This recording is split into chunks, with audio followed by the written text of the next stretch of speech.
मतदार यादीत गोळावर बोट ठेवत ठाकरे बंधू आक्रमक, निवडणूक आयोगावर गंभीर आरोप। मतदार याद्या सुधारल्याशिवाय निवडणुका घेऊ नका, मवियाची मागणी।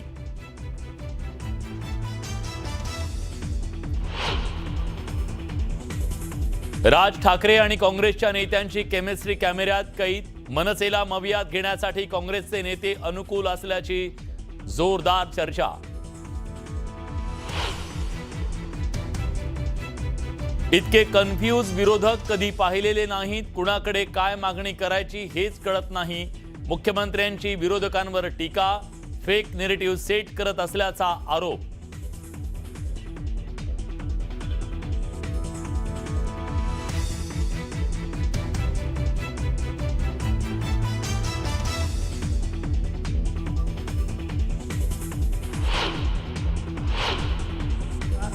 निवडणूक होणार कशी होणार हे महत्त्वाचं आहे, कोणाबरोबर होणार हा आत्ताचा विषयच नाही।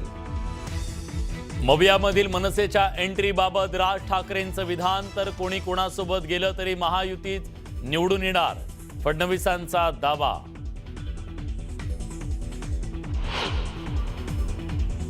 मुंबई एसटी बँकेच्या बैठकीत तुफान राडा, भ्रष्टाचाराच्या मुद्द्यावरून गुणरत्न सदावर्ते आणि शिवसेनेच्या संघटनांमध्ये हाणामारी।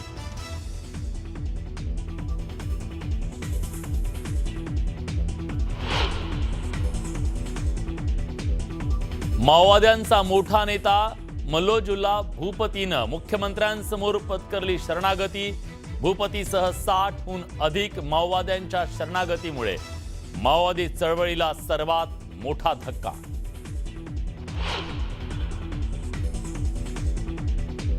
सोलापूर विमानतळावरून मुंबईसाठी पुन्हा विमान सेवा सुरू, जिल्ह्याच्या विकासासाठी विमान सेवा महत्त्वाची म्हणत मुख्यमंत्र्यांच्या उपस्थितीत पार पडला कार्यक्रम।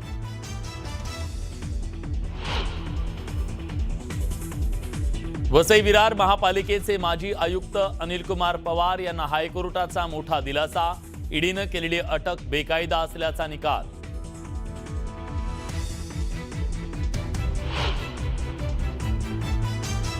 आणि चांदीच्या दरांनी गाठला नवा उच्चांक, चांदी प्रति किलो तब्बल 1,96,000 रुपयांवर, तर सोनं 1,31,000वर।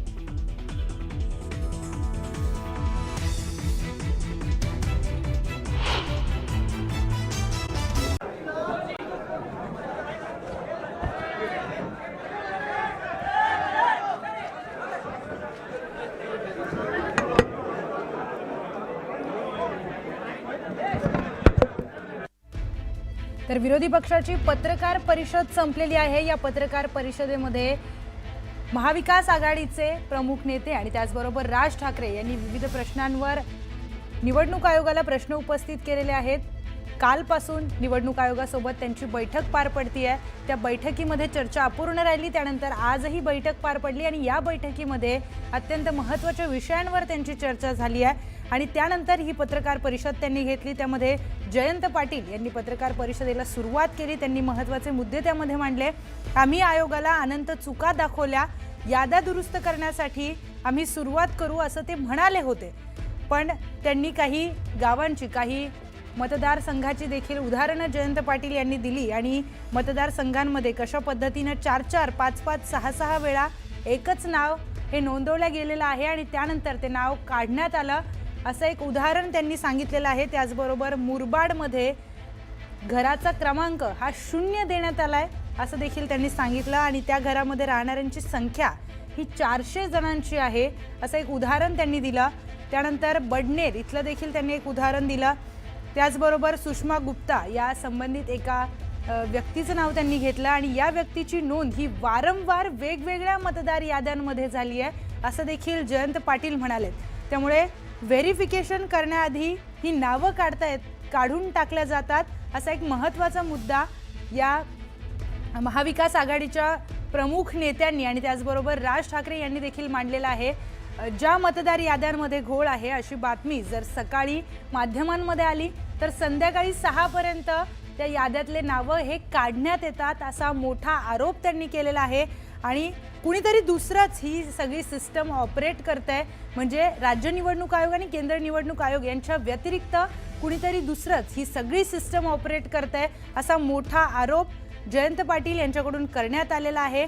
आणि ही तिसरीच व्यक्ती ही सगळी सिस्टम ऑपरेट करून सगळे नावं हे डिलीट करते किंवा नावांमधला घोळ जेव्हा बातम्यांमध्ये येतो तेव्हा त्याला सुधारते असा मोठा आरोप त्यांच्याकडून करण्यात आलेला आहे. विधानसभा निवडणुकीनंतर फायनल वोटर यादी ही जाहीर होते, पण किती मतदान झालंय याचं वेळोवेळी अपडेट्स दिले जात नाही. एकत्रच विधानसभा निवडणुकीनंतर हे अपडेट देण्यात आले असं देखील जयंत पाटील म्हणाले. त्याचबरोबर एकाच पत्त्यांवर अनेक नोंदण्या झालेल्या आहेत, त्यामुळे मतदार याद्यांमध्ये सुधारणा करा असे विधान जयंत पाटील यांच्याकडून करण्यात आलं. त्यानंतर काँग्रेसचे बाळासाहेब थोरात यांनी बोलायला सुरुवात केली. त्यांनी देखील विधान परिषदेच्या याद्यांमध्ये जो काही प्रचंड घोळ झालाय त्याबद्दल ते बोललेले आहेत. निवडणुकीमध्ये याद्यांमध्ये पुन्हा पुन्हा एकच नाव वारंवार येत होतं त्याबद्दल देखील ते बोललेत.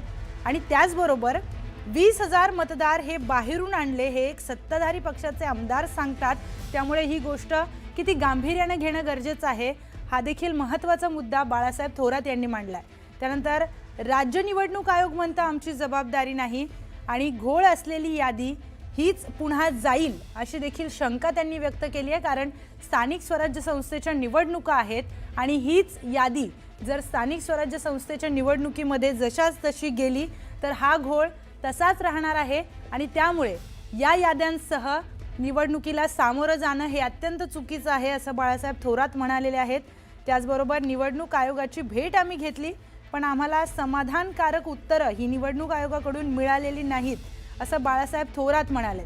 त्यामुळे घोळ असलेल्या यादीसह निवडणुकीला सामोरं जाणं योग्य नाही, त्यामुळे याचा विचार सगळ्याच जनतेने देखील केला पाहिजे असं देखील बाळासाहेब थोरात म्हणाले. त्यानंतर राज ठाकरे यांनी देखील काही महत्त्वाचे मुद्दे मांडले. निवडणूक आयोग निवडणुका घेतात पण राजकीय पक्ष ते लढतात, त्यामुळे निवडणूक आयोगाने निवडणूक आयोगासारखं वागावं असं राज ठाकरे म्हणालेत. त्याचबरोबर याद्या का दाखवल्या जात नाहीत, याद्या न दाखवणं म्हणजे याद्यांमध्ये काही घोळ आहे का असा महत्त्वाचा प्रश्न राज ठाकरे यांनी उपस्थित केलाय. याद्या का दाखवल्या जात नाही असा प्रश्न राज ठाकरे यांच्याकडून वारंवार उपस्थित करण्यात येतोय. काल देखील ते या संदर्भामध्ये बोलले होते आणि आज देखील पत्रकार परिषदेमध्ये ते याद्या का दाखवत नाही या संदर्भामध्ये बोललेत. त्याचबरोबर बोलताना त्यांनी 2024च्या आधीच्या यादीचं उदाहरण दिलेलं होतं आणि त्या उदाहरणामध्ये धनश्री कदम या एका महिलेचं त्यांनी नाव घेतलं आणि तिचं वय वर्ष त्यानंतर तिच्या वडिलांचं वय वर्ष यामध्ये किती तफावत आहे हे एक उदाहरण देऊन त्यांनी सांगण्याचा प्रयत्न केला. त्यानंतर 2024 नंतरची जी यादी आहे त्यामध्ये फक्त नावं आहेत, ना त्याच्यामध्ये फोटो आहे ना त्याच्यामध्ये कुठलाही ॲड्रेस कुठलाही पत्ता आहे असं राज ठाकरे म्हणालेले आहेत. 2024च्या आधीची जी यादी होती त्याच्यामध्ये नाव होता, पत्ता होता, फोटो होता, पण 2024 नंतरची जी यादी आहे त्यामध्ये फक्त नावं आहेत असं राज ठाकरे म्हणालेत. आणि अशा पद्धतीनं हा वयाचा देखील विरोधाभास इतका मोठा आहे. त्यांनी 2 उदाहरणं देत वयाचा विरोधाभास दाखवून दिला आणि मग कोण कोणाचे वडील आहेत हेच कळत नाही असं विधान राज ठाकरे यांच्याकडून करण्यात आलंय. त्यामुळे मतदार याद्या सुधारल्याशिवाय निवडणुका घेऊ नयेत असं स्पष्ट वक्तव्य राज ठाकरे यांच्याकडून करण्यात आलंय. त्यानंतर उद्धव ठाकरे यांनी देखील काय नेमकी चर्चा झाली निवडणूक आयोगासोबत आणि त्यानंतर त्या चर्चेतून कुठले मुद्दे त्यांनी उपस्थित केले, कुठले गंभीर प्रश्न हे निर्माण झालेत याबद्दल उद्धव ठाकरे देखील पत्रकार परिषदेमध्ये बोलले.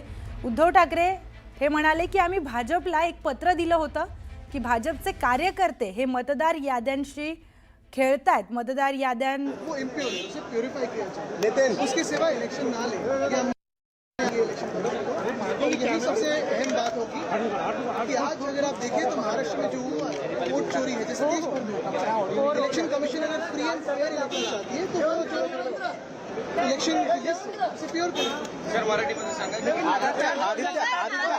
आदित्य क्या लग रहा है अभी सारे विपक्ष के नेताओं ने आपको बताया आगे की प्रोसेस क्या होगी और हमारी मांग क्या थी. तो मेरी यही विनती रहेगी कि मेरी अभी अगली मीटिंग है उससे मुझे आदित्य क्या लग रहा है ऐसे समय में मुमकिन होगा क्या ये कोशिश है? आदित्य क्या लग रहा है? आदित्य क्या लग रहा है? ऐसे समय में जब हालात ऐसे बिहार में भी वही हालात मुमकिन है।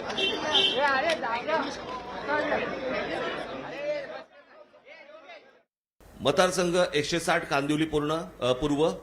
नाव धनश्री कदम, वडिलांचे नाव दीपक कदम, वय वर्ष 23. आता वडिलांच्या डिटेल्स. नाव दीपक रघुनाथ कदम, वडिलांचे नाव रघुनाथ कदम, वय 117. मतदारसंघ 161 चारकोप. नाव नंदिनी महेंद्र चव्हाण, वडिलांचे नाव महेंद्र चव्हाण, वय वर्ष 124. वय 124. आता वडिलांचे डिटेल्स. नाव महेंद्र कुमार श्रीनाथ चव्हाण, वडिलांचे नाव श्रीनाथ चव्हाण, वय 43. कोणी कोणाला काढले तेच कळत नाहीये.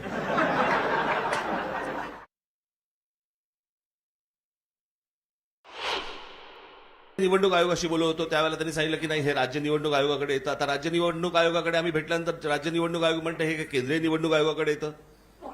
दोघेही प्रतिनिधी हे केंद्रीय निवडणूक आयोगाचेच प्रतिनिधी आहेत. आणि म्हणजे महाराष्ट्रातल्या राजकीय पक्षांना या संपूर्ण मतदार याद्या न दाखवण्याचं याच्यातनं काय मिळणार आहे तुम्हाला? यातनं फक्त घोळ होणार आहेत. आणि आता आम्ही फक्त त्यांच्यासमोर एवढंच सांगितलं की या मतदार याद्या जोपर्यंत सुधारणा होत नाही, तुमची सुधारणा होत नाही, तोपर्यंत निवडणुका तुम्ही घेऊ नका.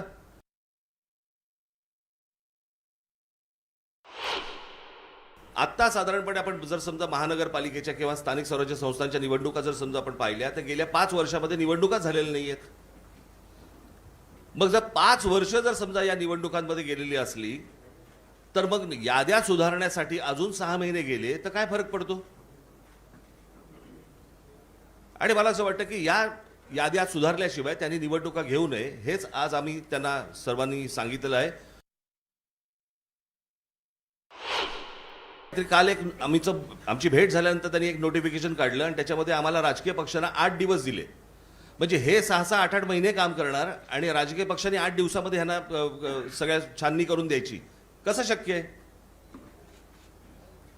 आणि म्हणून तो काल जो त्यांनी काय नोटिफिकेशन काढले ते एकतर रद्द करायला आम्ही त्यांना सांगितलेलं आहे. आणि आज आम्ही त्यांना सांगितलेलं आहे की या निवडणुका तुम्ही घेऊ नका. उद्या ते काय याच्यावरती निर्णय करतायत हे आम्ही 1-2 दिवसात पाहू आणि त्याच्यानंतर मला असं वाटतं सर्व राजकीय पक्ष मिळून आम्ही एका निर्णयाप्रत येऊ. तो निर्णय तुम्हाला अजून 2-3 दिवसांनी सांगू.